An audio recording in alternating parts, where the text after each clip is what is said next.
नमस्कार मंडळी, ऐका हो ऐका या मराठी पॉडकास्ट कट्ट्यावरती मी राजनंदिनी तुमच्या सगळ्यांचे मनापासून स्वागत करते. मागच्या भागात आपण श्यामच्या राहत्या घरावर जप्ती येणार का ही गोष्ट ऐकली. आजच्या भागात आपण श्यामच्या आईच्या आजारपणात त्यांना कोण कोण मदत करते हे आपण ह्या गोष्टीत ऐकणार आहोत.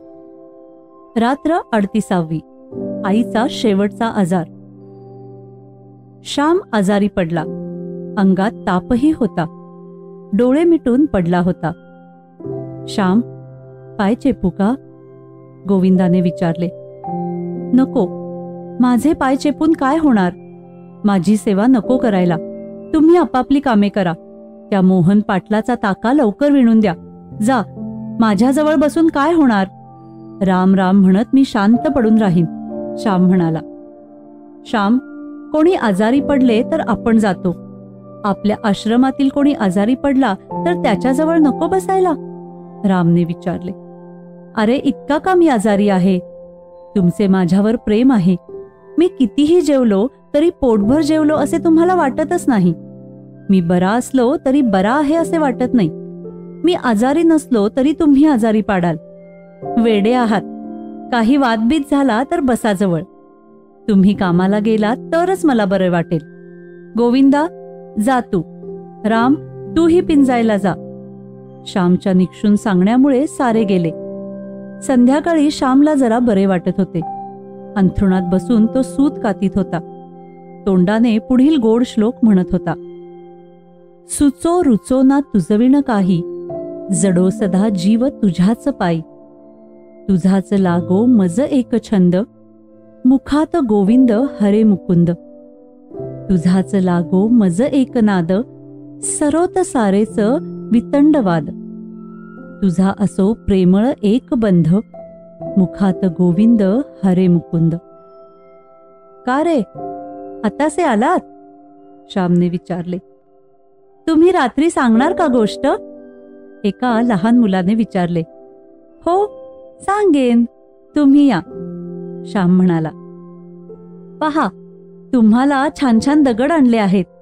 आम्ही त्या टेकडीवर फिरायला गेलो होतो, एक मुलगा म्हणाला. त्याने ते दगड श्यामजवळ ठेवले. खरंच किती सुंदर आहेत हे. या, आपण त्यांची चित्रे करू. मी पोपट करतो हं, असे म्हणून श्याम त्या खड्यांचा पोपट करू लागला. मुलं एक एक खडा देत होती. आता चोचीला लाल रंगाचा खडा हवा लहानसा, श्याम म्हणाला. हा घ्या, हा पहा चांगला आहे, एक मुलगा म्हणाला. श्यामने तो खडा लावला व सुंदर राघू तयार झाला. आता मोर बनवा, मोर, दुसरा मुलगा म्हणाला. तुम्हीच बनवा मोर, श्याम म्हणाला. आम्हाला चांगला येत नाही, तो म्हणाला. पण आता तुम्ही घरी जा, लवकर जेवून या, श्यामने सांगितले. चला रे, जेवण करून येऊ, एक मोठा समजूतदार मुलगा बोलला व ती पाखरे उडून गेली. श्याम या नाना रंगांच्या खड्यांकडे बघत बसला. या लहान खड्यात किती सौंदर्य देवाने ओतले आहे असा विचार मनात येऊन तो त्या खड्यांना हृदयाशी धरीत होता. जणू सौंदर्य सागर परमात्म्याच्याच त्या मूर्ती. भक्ताला जिकडे तिकडे ईश्वराच्या मूर्ती दिसतात, याचा अल्प अनुभव त्याला येत होता. एक प्रकारची कोमलता त्याच्या मुखावर शोभत होती. गोविंदा, राम आणि नामदेव सारे त्याच्याजवळ आले. श्याम, काय आहे तुझ्या हातात? फूल का? रामने विचारले. अरे, फुलांना माझे मलिन व पापी हात मी कधी लावतो का? मी दुरूनच त्याला हात जोडत असतो, श्याम म्हणाला. मग काय आहे हातात? नामदेवाने विचारले. देवाच्या मूर्ती, श्याम म्हणाला. तुमची गणपतीची मूर्ती तर तुम्ही देऊन टाकली ना बाबूला? भिकाने विचारले. हो, पण माझ्याजवळ कितीतरी मूर्ती आहेत, श्याम म्हणाला. पाहू दे कसली आहे, असे म्हणून गोविंदाने श्यामचे हात धरले आणि मूठ उघडली. त्या मुठीतून माणिक मोती बाहेर पडले. हे माझे हिरे, हे माझे देव. लोक म्हणतात समुद्राच्या तळाशी मोती असतात व पृथ्वीच्या पोटात हिरे असतात. मला तर प्रत्येक नदीच्या वाळूत व प्रत्येक टेकडीच्या माथ्यावर हिरे मोती दिसतात. पहा रंग कसे आहेत, असे म्हणून श्याम दाखवू लागला. श्याम, आज बोलणार ना तू? रामने विचारले. हो, त्या मुलांना मी सांगितले आहे जेवून या म्हणून. त्यांनीच हे सुंदर खडे आणून दिले. त्यांनीच हा आनंद दिला व उत्साह पण दिला. मी आता 2 तास सुद्धा बोलेन. प्रार्थनेची वेळ झाली असेल ना? श्यामने विचारले. प्रार्थनेची वेळ झाली होती. श्याम अंगावर पांघरूण घेऊन बसला होता. प्रार्थना झाल्यावर तो बोलू लागला. जप्तीच्या वेळी आमची दुर्वांची आजी घरी नव्हती. ती कुठे गावाला गेली होती, ती परत आली. आई त्या दिवसापासूनच अंथरुणाला खिळली. तिच्या अंगात ताप असे तो निघत नसे. शुश्रूषा तरी कोण करणार? आजीला होईल तेवढे आजी करत असे. राधाताई मधून मधून येत व आईला कधी मुळावळा वगैरे आणून देत, कधी पित्ताची मात्रा आल्याच्या रसात देत. जानकी वहिनी, नमू मावशी वगैरे येत असत. परंतु घरात आता काम कोण करणार? शेजारच्या शरदला न्हाऊ कोण घालणार? आई जे 2 रुपये मिळवत होती ते आता बंद झाले. वडील आले म्हणजे दुर्वांची आजी रागाने चरफडे, बडबडे. मेला स्वयंपाक तरी कसा करायचा? चुलीत घालायला काडी नाही, गोवारीचे खांड नाही, भाजीला घालायला तेल नाही, मीठ नाही, का नुसता भाजी भात उकडून वाढू? दुर्वांची आजी बोलत होती. माझे वडील शांतपणे तिला म्हणाले, नुसते तांदूळ उकडून आम्हाला वाढ. द्वारका काकू, आमची अब्रू गेलीच आहे, ती आता आणखी दवडू नका. त्या दिवशी आई पुरुषोत्तमाला म्हणाली, पुरुषोत्तम, तुझ्या मावशीला पत्र लिही. आता अखेरच्या वेळी तीच उपयोगी पडेल. तिला लिही म्हणजे ती येईल. राधाताईंना एक कार्ड देण्यासाठी मी सांगितले आहे. जा, घेऊन ये. नाहीतर इंदूलाच मी बोलवते. म्हणून तिला सांग, तीच चांगले पत्र लिहील. जा बाळ, बोलवून आण. पुरुषोत्तमाने इंदूला सांगितले व इंदू कार्ड घेऊन आली. यशोदाबाई, जास्त का वाटते आहे? कपाळ चेपू का मी जरा? ती प्रेमळ मुलगी म्हणाली. नको इंदू, विचारलेस एवढेच पुष्कळ हो. कपाळ चेपून अधिकच दुखते. तुला मी पत्र लिहिण्यासाठी बोलवले आहे. माझ्या बहिणीला पत्र लिहायचे आहे, सखूला. तिला माझी सारी हकीकत लिही व बोलावले आहे म्हणून लिही. कसे लिहावे ते तुला चांगलेच समजेल, आई म्हणाली. इंदूने पत्र लिहिले व वर पत्ता लिहिला. पुरुषोत्तम ते पत्र पेटीत टाकून आला. इंदूचा मुलगा घरी उठला होता म्हणून इंदू निघून गेली. बाळ, पाणी दे रे, आई माझ्या लहान भावाला म्हणाली. तो एकदम तोंडात ओतू लागला. चमच्याने घाल रे तोंडात, संध्येच्या पळीने घाल. चमचा नसला कुठे तर, असे आईने सांगितले. तसे पुरुषोत्तमाने पाणी पाजले. या जानकीबाई, या हो, बसा. जानकीबाई समाचाराला आल्या होत्या. पाय चेपू का जरा? त्यांनी विचारले. चेपू नका ही हाडे. जानकीबाई, चेपल्याने खरेच जास्त दुखतात. जवळ बसा म्हणजे झाले, आई म्हणाली. आवळ्याची वडी देऊ का आणून? जिभेला थोडी चव येईल, जानकीबाईंनी विचारले. द्या तुकडा आणून, क्षीण स्वरात आई म्हणाली. चल पुरुषोत्तम, तुझ्याजवळ देते तुकडा, तो आईला आणून दे, असे म्हणून जानकीबाईंनी निघून गेल्या. पुरुषोत्तमही त्यांच्याबरोबर गेला व त्यांनी दिलेली आवळ्याची वडी घेऊन आला. आईने तोंडात लहानसा तुकडा धरून ठेवला. पुरुषोत्तम जवळ बसला होता. जा हो बाळ, जरा बाहेर खेळ बीळ. शाळेत काही जाऊ नकोस. मला बरे वाटेल त्या दिवशी बाहेर जा. येथे कोण आहे दुसरे? असे त्याच्या पाठीवर हात फिरवत आई म्हणाली. पुरुषोत्तम बाहेर खेळायला गेला. तिसरे प्रहरी नमू मावशी आईकडे आली होती. आईची ती लहानपणीची मैत्रीण, ती गावातच दिली होती. दोघी लहानपणी भातुकलीने, हंडी बोरखड्याने खेळल्या होत्या. दोघींनी झोपाळ्यावर ओव्या म्हटल्या होत्या. दोघींनी एकत्र मंगळगौरी पुजली होती. एकमेकींकडे वसोळ्या म्हणून गेल्या होत्या. नमू मावशीला आईकडे वरचेवर येता येत नसे. तिचे घर होते गावाच्या टोकाला. शिवाय तिला सुद्धा मधून मधून बरे नसे. ये नमू, कसं आहे तुझं?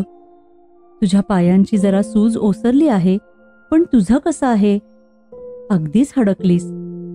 ताप निघत नाही अंगातला. नमू मावशी आईच्या अंगाला हात लावून म्हणाली, नमू, तुझ्याबरोबर पुरुषोत्तम येईल. त्याच्याबरोबर तांबलीभर तेल दे. तेलाचा टाक नाही घरात. द्वारका काकू ओरडते. तुला सारे समजते, मी सांगायला नको. तू तरी का श्रीमंत आहेस? गरीबच तू.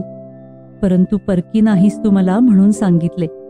आई म्हणाली, बरे हो, त्यात काय झाले? इतके मनाला लावून घेऊ नकोस. सारे मनाला लावून घेतेस. तुझे खरे दुखणे हेच आहे. मुलांना हवीस हो तू. धीर धर. नमू म्हणाली, आता जगण्याची अगदी इच्छा नाही. झाले सोहळे तेवढे पुरले. आई म्हणाली, तिन्ही सांजचे नको ग बोलू. उद्या की नाही तुला गुरगुट्या भात टोपात करून आणीन. भात खाशील ना? नमू मावशीने विचारले.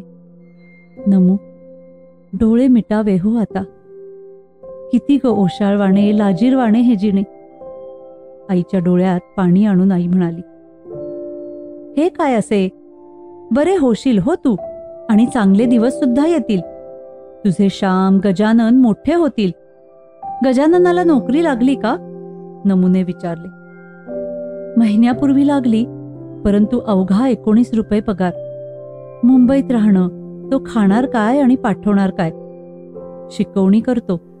परवा 5 रुपये आले हो त्याचे. पोटाला चिमटा घेऊन पाठवीत असेल. आई सांगत होती. श्यामला कळवले आहेस का तुमच्या दुखण्याचे? नमूने विचारले. त्याला कळवू नका असे मी त्यांना सांगितले. तिकडे बिचारा अभ्यास करत असेल. उगीच कशाला त्याला काळजी? येण्याला पैसे तरी कोठे असतील त्याच्याजवळ? येथे आला म्हणजे फिरून जाण्याच्या वेळेत हवेत पैसे. पैशांशिवाय काही लांबची येणी जाणी होतात. येथे कापात जवळ होता. वाटेल तेव्हा येत असे. परंतु विद्येसाठी लांब गेला. त्याला देव सुखी ठेवो म्हणजे झाले. माझे काय? आई म्हणाली. नमू मावशी निघाली. कुंकू लाव ग, तेथे कोनाड्यात करंडा आहे, आईने सांगितले.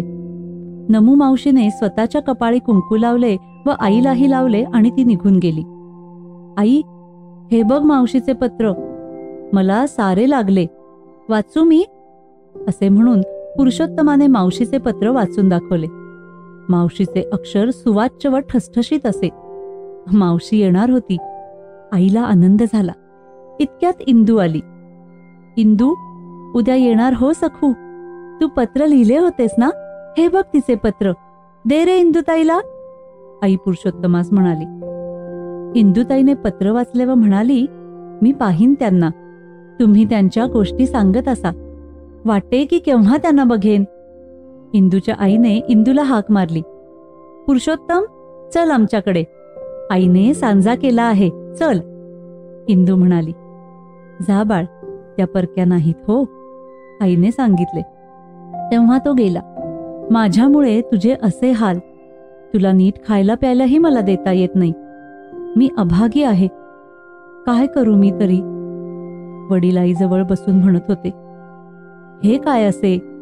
तुम्हीच जर हातपाय गाळून रडायला लागलात तर धाकट्या पुरुषोत्तमाने काय करावे? पुरुषांनी धीर सोडता कामा नये. तुम्ही मनाला काही लावून घेऊ नका. तुमच्या जीवावर मी पूर्वी उड्या मारल्या. सारी सुखे भोगली. वैभवात लोळले. मला काही कमी नव्हते हो. आले आहेत 4 दिवस कठीण. जातील ते पण. मी पाहिले नाही तरी मुलांचे वैभव तुम्ही पहा. तुमच्या डोळ्यात मी येऊन बसेन हो, असे आई बोलत होती. तू सुद्धा बरी होशील. सखू येत आहे, ती तुला बरी करेल, वडील म्हणाले. कशाला खोटी आशा आता? आतून झाड पोखरले आहे सारे. ते पडणारच हो. माझे सोने होईल. भरल्या हाताने मी जाईन. सुवासिनी मी जाईन. तुम्हाला कोण म्हणून वाईट वाटते? नाही तर काय कमी आहे? तुमच्या मांडीवर तुमच्या जवळ मरण यावे याहून भाग्य कोणते? या भाग्यापुढे सारी सुखे तुच्छ आहेत. या भाग्याच्या आनंदामुळे सारी दुःखेही मला आनंददायकच वाटतात. असे बोलत आईने वडिलांच्या मांडीवर आपला कडक हात ठेवला. बोलण्याने आईला थकवा आला होता. पाणी, थोडे पाणी द्या ना तुमच्या हाताने, आईने प्रेमाने सांगितले. वडिलांनी झारीने थोडे पाणी तोंडात घातले. तुमच्या हातचे पाणी म्हणजे पावनगंगा, अमृताहून ते गोड आहे. बसा आज माझ्याजवळ, जाऊ नका कुठे, मी डोळे मिटून तुमचे ध्यान करते हो. असे म्हणून आई वडिलांच्या हातावर हात घेऊन डोळे मिटून ध्यान करू लागली. फार थोर, गहिवर आणणारे पावन असे दृश्य होते. इतक्यात राधाताई आल्या. तेथे वडील बसलेले पाहून त्या परत जात होत्या. या इंदूच्या आई, या म्हणून विनयशील वडील बाहेर उठून गेले. राधाताई आईजवळ बसल्या. आईच्या केसांवरून त्यांनी हात फिरवला. केस जरा सारखे केले. पहाटे येणार वाटतं तुमची बहीण, त्यांनी विचारले. हो, पत्र आले आहे, इंदूने वाचले, आई म्हणाली. तिनेच सांगितले. बरे होईल, प्रेमाचे माणूस जवळ असले म्हणजे बरे वाटते, राधाताई म्हणाल्या. सारी प्रेमाचीच माणसे आहेत, ते जवळ आहेत, तुमचा शेजार आहे, आणखी काय पाहिजे, आई म्हणाली. थोडा वेळ बसून राधाताई निघून गेल्या. मावशी पहाटे येणार होती. पुरुषोत्तम किती लवकर उठला होता. तो सारखा गाड्यांचा आवाज ऐकत होता. बोटीची माणसे घेऊन येणाऱ्या बैलगाड्या पहाटेच्या सुमारास पालगडला येत. जरा कवाडाशी गाडी थांबली असे वाटताच पुरुषोत्तम धावत जाई आणि पाही, परंतु गाडी पुढे निघून जाई. शेवटी एक गाडी आमच्या बेड्याशी थांबली. आपल्या बेड्याशी थांबली रे, आजी म्हणाली. दुर्वांची आजी पोतेरे घालीत होती. पुरुषोत्तम धावत गेला. वडीलही पुढे गेले. होय, मावशीच आली होती. पुरुषोत्तम करंडी घेऊन आला. वडील ट्रंक घेऊन आले. मावशी वळकटी घेऊन आली होती. भाडे घेऊन गाडीवान निघून गेला. आई, मावशी आली नाही बघ, खरंच आली, आईला हलवून म्हणाला. पहाटेच्या वेळेला आईला स्वप्न पडत होते. आली, माझी वाट मोकळी झाली, असे आई म्हणाली. अर्धवट शुद्ध, अर्धवट जागृत होती. मावशी आईजवळ बसली. कितीतरी वर्षांनी बहीण बहिणीला भेटत होती. आईची दशा पाहून, तो अस्थि चर्ममय देह पाहून मावशीचे डोळे भरून आले. अक्का, मावशीने हाक मारली. त्या हाकेत, त्या 2 अक्षरात मावशीचे प्रेमळ व उदार अंतःकरण ओतलेले होते. आलीस सखू, बस, तुझीच वाट बघत होते. म्हटले कष्टी येतेस, पण आलीस लवकर. प्राण कंठी धरून ठेवले होते. म्हटलं तू येशील व मुलं तुझ्या ओटीत घालीन, तुझ्या पदरात घालून जाईन सखू. आई रडू लागली. अक्का, हे काय वेड्यासारखं, मी आले आहे, आता बरी होशील हो. तुला बरे वाटू दे, मग तुला व पुरुषोत्तमला मी घेऊन जाईन. आता मला नोकरी लागली आहे, मावशी म्हणाली. नको हो आता कुठे येणे जाणे, आता फक्त देवाकडे जाऊ दे. या मठीतच कुडी पडू दे. मी आग्रह करून झोपडी बांधवली, ही स्वतंत्र झोपडी बांधवली. येथेच माझ्या राजवाड्यातच देह पडू दे. त्यांच्या मांडीवर तू जवळ असता मरण येऊ दे. माय मरो व मावशी जगो असे म्हणतात, ते खरे ठरो सखू. तुला ना मूल ना बाळ, तुझा संसार देवाने आटपला. जणू माझ्या मुलांसाठीच तुला त्याने निर्माण केले. माझ्या मुलांचे सारे तू कर, तूच त्यांची आई हो, आई बोलत होती. अक्का, हे काय ग असे, असं नको बोलूस, बोलण्याने त्रास होतो. जरा पड, मी थोपटते हं, असे म्हणून मावशीने बरोबरचे ब्लँकेट आईच्या अंगावर घातले. चौघडी व गोधडी याशिवाय तिला काही माहिती नव्हते. मावशी आईला खरोखरच थोपटीत बसली. गंगा व यमुना यांचे पवित्र तेथे होते. उषा आणि निशा यांच्या भेटीचे गांभीर्य होते. चला तर मग मंडळी, आज इथेच थांबूया. पुन्हा लवकरच भेटूया आपल्या नवीन भागाबरोबर. तुम्हाला आमचा हा भाग आवडला असेल तर लाईक करा, फॉलो करा आणि शेअर करा. आणि हो, ऐका हो ऐका या मराठी पॉडकास्टच्या इंस्टाग्राम, फेसबुक आणि यूट्यूब पेजवर हा भाग तुम्हाला कसा वाटला हे कळवायला विसरू नका. तोपर्यंत ऐकत रहा ऐका हो ऐका मराठी पॉडकास्ट. धन्यवाद.